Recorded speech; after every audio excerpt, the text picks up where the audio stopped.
What up, though, YouTube? It is your good friend, Zag Zyler, checking in for what seems to be the last leg day of 2014. This is such a sad workout, you guys. 2014's over with. Hopefully you guys are excited for the new year. I know I am. I have a lot of goals and I've got some ambitions set for myself for this new year coming up, but I went into this workout thinking, you know what, I'm going to make this an intense leg day, something to remember.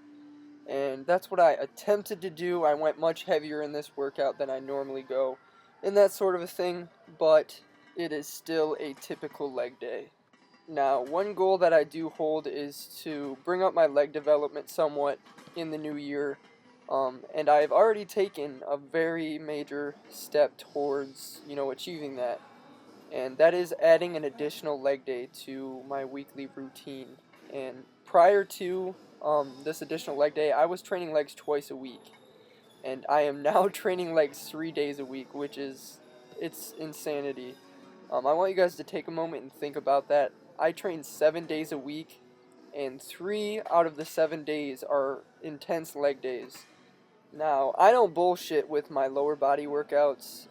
I get very, very nervous going into my leg days because of the fact that I keep them extremely intense and I take them so seriously. You would probably be surprised at how many people actually come up to me and they compliment how hard I work. Just the other day, just like a few leg days ago, somebody came up to me, an older man. He was like, there's no one in here that works harder than you. Do you realize that? And, I was doing a set of squats or something before he came up and told me that. And in this workout right here, I actually had somebody come up and compliment the depth of my squats and the control or something like that. I don't remember exactly what he said, but it's cool to have your hard work recognized somewhat. When I'm going into my leg workouts, I hit one exercise into the next, heavy ass weights, heavy ass volume. Heavy ass weights for myself, probably not to you guys, but that's really what I try to accomplish, is to stay really intense, keep that mental focus up and stuff like that, and really try to, stay in the zone. And today, you guys see that I am doing these band squats. I don't do these too often, but I do absolutely love them. This is the final set right here. Each set of squats, I was aiming for 6 reps. I think this last one I only got 5. But you can see my depth is pretty damn decent. Like, if you look in the mirror right now, I am getting close to ass to grass. I don't know what you guys consider dipping your balls in a cup or whatever. But I'm getting below parallel nonetheless, and I am really trying to tear the shit out of my legs. And I love using these bands because I can obviously go much heavier. And not only that, but controlling the negative is something that is much harder to do with heavier weights, obviously. And so I feel it in my quads and my hamstrings in a completely different way that I'm used to. So that's something you guys could try out, those rubber band or those freaking exercise band squats, because they're just a different way to do the exercise. And I'm not sure what the resistance was on each of those bands. I do know that the green and the blue bands actually have different amounts of resistance. It's very minor and minuscule though, and I really don't even notice it when I'm squatting, so it's not a big deal to me. So I went from them squats into some hack squats, and again going lower repetitions and really focusing on getting up there with the weight. I went up to 5 plates today, and I was aiming for 6 repetitions each set. I think my last set I got 6. I may have fallen short on my last one because after doing so many sets of squats, I was toasted going into these hacks.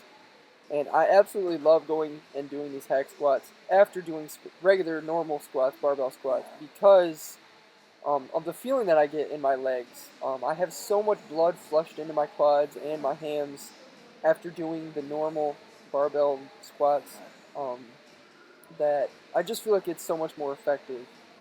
But you can see, like right here, my legs are shaking, and this was a real shock to my system. I have not went heavy in a long time on hack squats. I have not went up to 5 plates in forever, and it was a complete shock to my body, and I know I'm going to be sore as shit tomorrow because of it. But from there, I went into some of that der leg press, and this was interesting. It felt so awkward on my legs, trying to leg press after all of that volume that I did. I didn't even record every single set, you guys, of the original squats that I did in the beginning. I did quite a few warm-up as well as quite a few actual working sets off camera. And I even did some leg extensions before going into, the squatting itself, but I didn't feel it was too important to record that. I mean, it wasn't anything extremely intense, but it was enough to make me feel like I was getting beat up. I'll tell you that I had some real trouble walking out of the gym after this shit.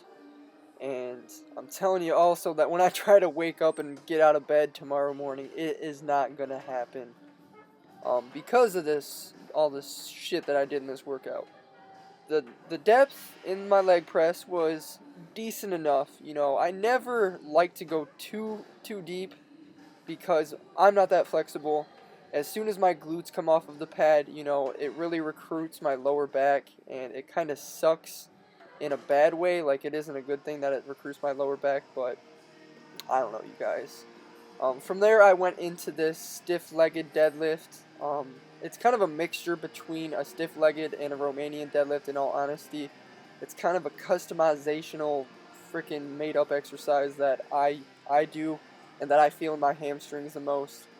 I do it on a bench because I've been doing a lot of different stuff standing on a bench like this, like including my barbell rows and stuff like that. I just feel like it recruits a lot more stabilizer muscles, and it's overall harder to do. If you don't believe me, try it out yourself. You guys are going to see in my back workouts coming up that when I do my barbell rows, I do them this way, and it makes it a lot harder and, I don't know, more effective in my opinion. So, finished it off with 225 for a set of like 8 to 10, I'm pretty sure, maybe 6 to 10. Really depends. I could have slowed down a little bit, but I have a feeling I was listening to some death metal or something to where I was really in the groove and going a little bit fast. I wasn't focused on the contraction as much as I should have been, but that's the workout, you guys. Hopefully you enjoyed the video. I think I'm going to have another one recorded for 2014 as my final workout in this year, before the new year. So thank you guys very much for watching. I love you all so much. Peace out.